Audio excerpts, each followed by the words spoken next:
This case features 2017 Lexus CT200 vehicles. It is a representative Toyota hybrid system. The vehicle is 10 years old, with 120,000 kilometers driven. First, we remove the battery pack at the rear. The car shows fault code P080. Opening the cover, corrosion is visible on the connectors. EnnoCar hybrid battery fits the original modules perfectly.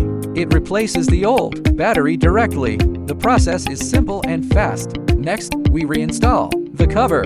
Battery replacement is now complete. After installation, the vehicle returns to full performance.